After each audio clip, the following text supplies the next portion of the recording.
यो चाहिँ mango candy है। यो कलकत्तादेखि आएको म्याङ्गो क्यान्डी एकदमै मिठो छ।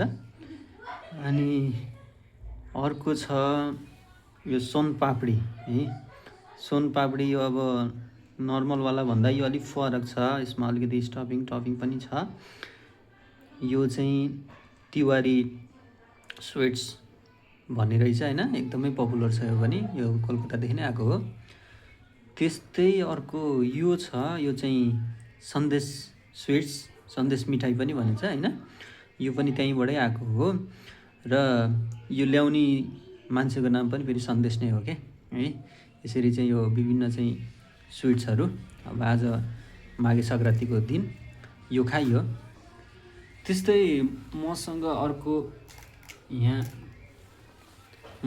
यो पनि छ होइन, यो चाहिँ भुजाको लड्डु, अब हामी चाहिँ भुजाकै लड्डु नै भन्छौँ।